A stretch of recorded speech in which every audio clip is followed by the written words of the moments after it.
This is Total Retail Tech Insights. The content retail executives need to optimize their use of technology throughout their organizations. Hello, and welcome to this episode of Tech Insights. I'm Joe Keenan, Editor-in-Chief of Total Retail, and I am joined on today's episode by Brian Carl, the Senior Director of Marketing at Clarus Commerce. Brian and I are going to discuss some lessons learned from the best premium loyalty programs in the retail space. So thank you for joining me on today's show, Brian. Hey, thanks for having me, Joe. I appreciate it. So to get us started, why don't you tell our audience a little bit about Clarus Commerce and for those that aren't familiar with the company? Yeah, so Clarus Commerce is a loyalty company, but what makes us unique in this space is that we are the only company who's really focused on building out premium loyalty programs. And what that really means for retailers is that we help them combine customer loyalty with subscription revenue. And that helps them really launch loyalty programs that are profitable from the first day they launch. So we offer everything a company needs from this. We're the technology platform. We offer a full suite of services from creative to everything else, because really execution is what's the most important thing when it comes to loyalty programs. And we're actually really excited. We were just featured in the Forrester Wave report on loyalty solutions, and their services, they gave us a 4.8 out of 5. We're the highest rating there in the last Wave report in terms of services. So we're really proud of that. Yeah, that's something to be enthused by and proud of. So you've given some information on the company, Clarus Commerce. How about yourself, Brian? Tell us a little bit about your career background and your role at Clarus Commerce. Yeah, so I'm on the marketing side of Clarus Commerce. I've been here for actually 9 years. I do a lot of these kind of things. We talk about this, the webinars we're doing, but we put out a lot of information on loyalty program, and I've got a great team that I work with where we try to do our best to teach people as much as we can about loyalty program when there's so much changing in our industry to try to keep people as in the loop as possible. So as I alluded to in the introduction, I want to talk today about premium loyalty programs. And so premium loyalty programs are where customers pay a fee for the membership of that loyalty program. So these types of loyalty programs have been growing in popularity over the last few years. Can you tell us a little bit about the history of premium loyalty? Yeah, so premium loyalty has been around for a while now, and it's kind of hard. You can't really start talking about premium loyalty without talking about Amazon, right? Amazon Prime it's the best premium loyalty program, but it's arguably the best loyalty program of all time, full stop, right? This program has been around since 2005, and half the U.S. population is a member of the program. So if that doesn't tell you about its success, nothing else will. And as loyalty's gotten harder, Prime is doing well. So we won't focus our whole time here talking about Prime, I promise, but there will be a through line that does talk about Amazon because they are part of the fabric of premium loyalty. But while Amazon's been growing that program over the last 20 years, there's been a lot of other premium loyalty programs that have come out. There's Restoration Hardware, Bed Bath & Beyond, Lululemon, and while we're going to focus today talking about retail, because that's, we're talking total retail today, this trend goes beyond retail as well, right? We know TripAdvisor just put out a program. Spirit Airs had their $9 fare club forever. Panera Bread has their coffee membership as part of their loyalty program. So these premium loyalty programs where members pay a fee to join the program really are going across all sorts of industries now, and they've continued to grow. And then in the last year, Walmart Plus really kind of cemented this trend. Now you have essentially the two biggest retailers in the space, Walmart and Amazon, competing head to head with each other with these programs.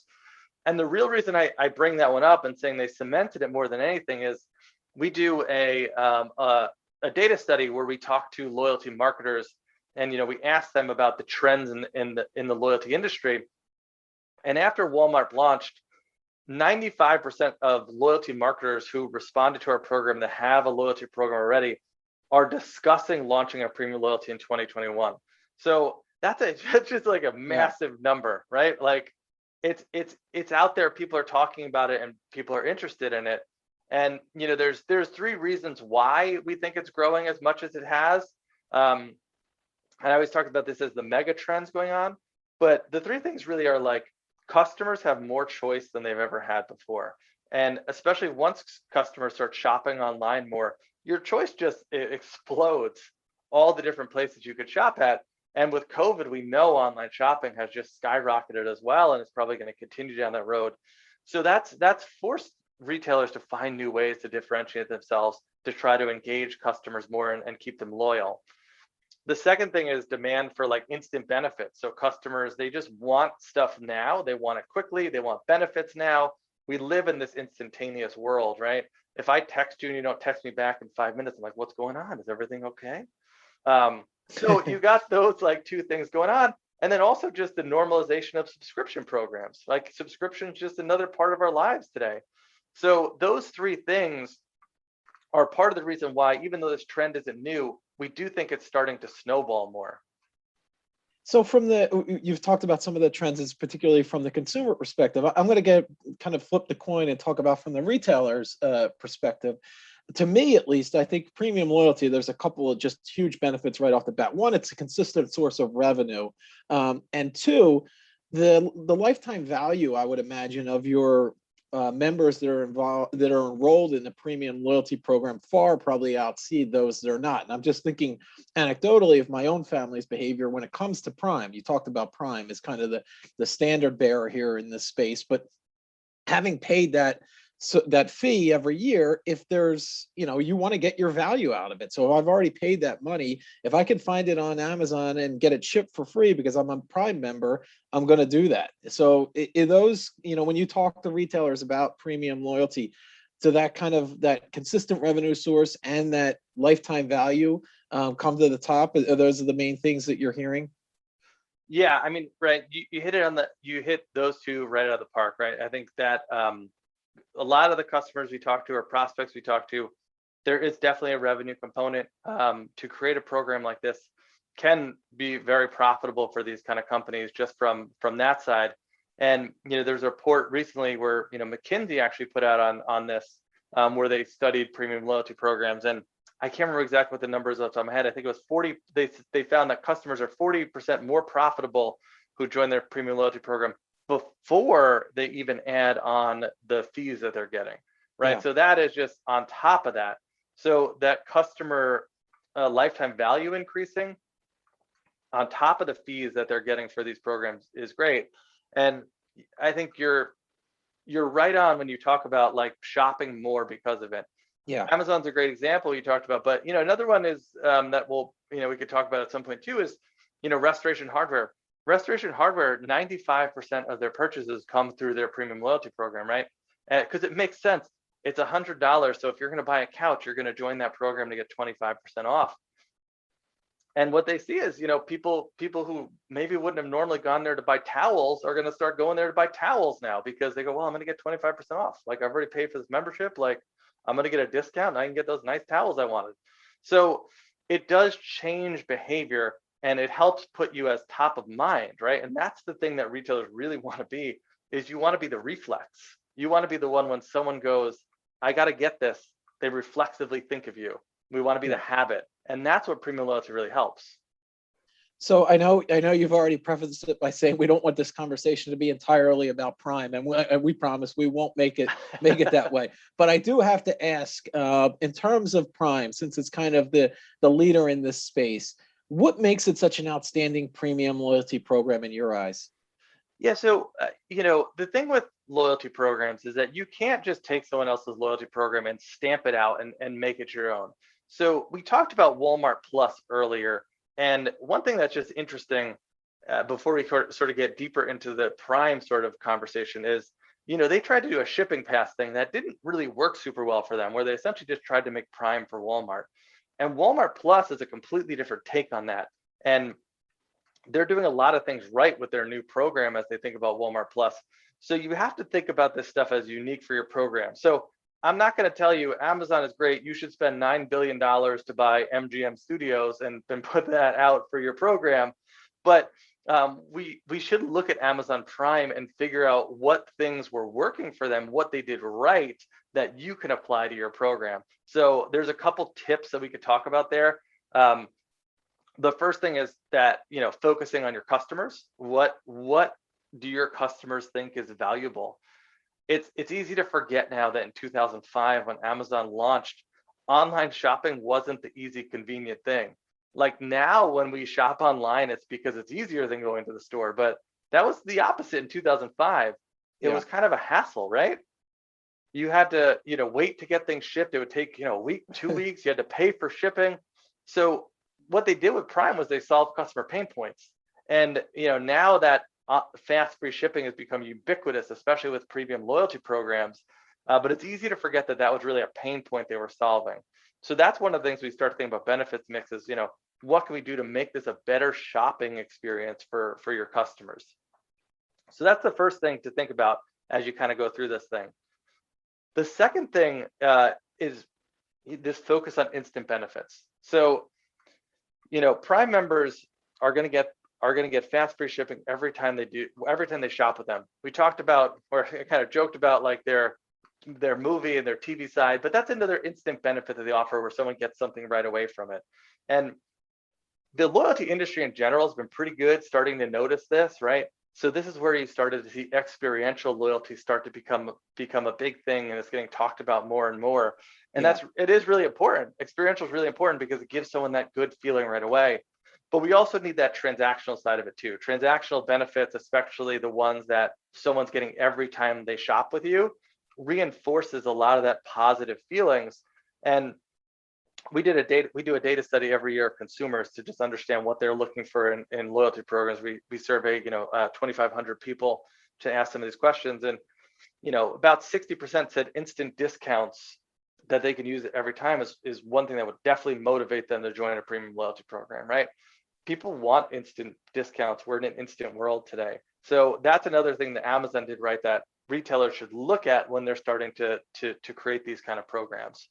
So I got a couple other quick ones for you, but in the nature of time, I won't belabor these too much. But yeah, well, I think it's a good point, Brian, in terms of the kind of the melding of the instant discounts. Consumers are always going to want a deal. That's not going to change. Premium loyalty program or not premium loyalty program, but also the experiences too, and that come with the the Prime programs, but also other retailers offering those experiences in addition to some of the deals and discounts that you can get is really going to be critical. Yeah, and what we would say is that transactional benefits make your customers feel smart, and then the experiential ones are the ones that also just make them feel emotionally engaged. Right. And you really want to do both of those different things to try to get someone to, further engage with you and with your brand. And then coming out of the pandemic is, where, vaccination rates continue to rise and more experiences can happen in person. I guess that's going to be even more important for brands as part of their premium loyalty programs as well. Do you think? For sure. Yeah. And I think, we are going to go through a time where we got to still understand what's happening. Are people going to start rushing back out to the stores? I think people are to a certain extent, but this is a little bit of an unknown time for retailers. And one of the things that we're talking a lot about as we talk about these premium loyalty programs is last year really was a year about being reactive, right? Like retailers had to focus on, well, we got to make sure we get our curbside pickup. We got to get our buy online pickup in store. We got to make sure our website is working as good as possible. So it was a really reactive year. Whereas this year is the proactive year. Now we're trying to figure out what we could do. What did we not do last year? Now we're going to invest in loyalty this year to make sure that we're, capturing the customers that we have and we're further engaging them and we're creating that sort of that deeper connection with our customers.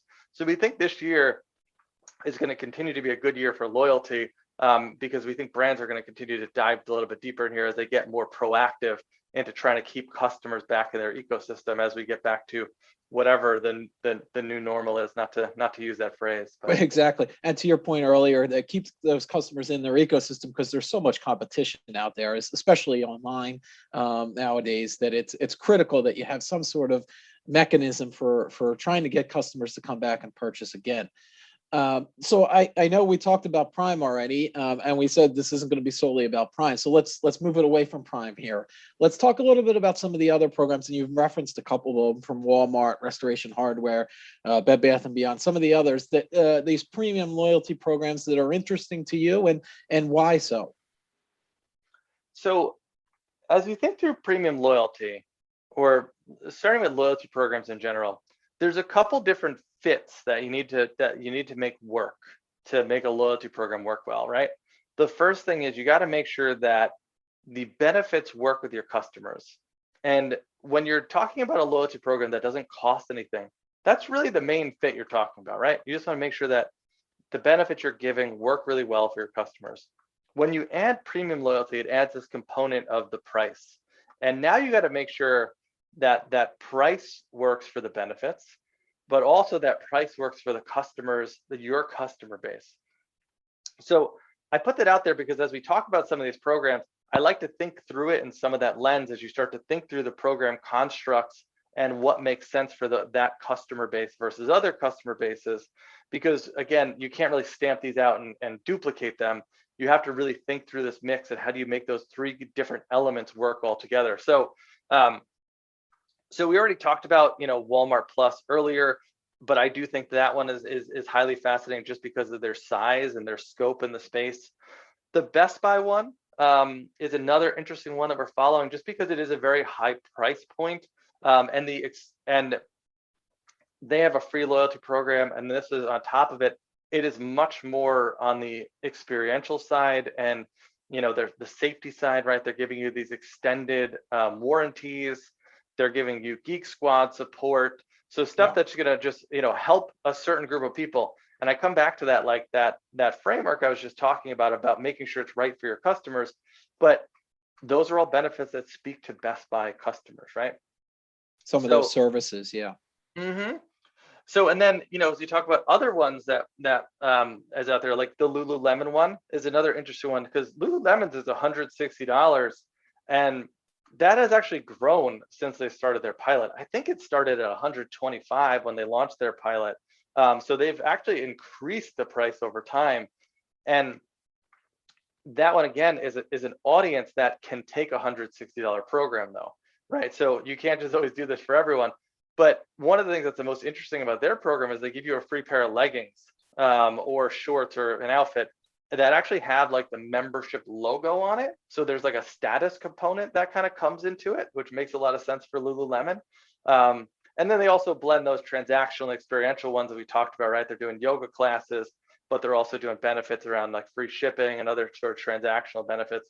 But it's unique and it's designed specifically to speak to their customer base. So if you compare that to something like CVS CarePass is $5 a month, but a lot of what they're doing is around prescriptions. So they're giving you this free shipping on prescriptions, right? You kind of hear that transactional free shipping thing kind of thread through some of this stuff, but they also give you 24/7 access to a live pharmacist. So again, a really specific experiential benefit that is designed for that audience at a price point that makes sense for that audience.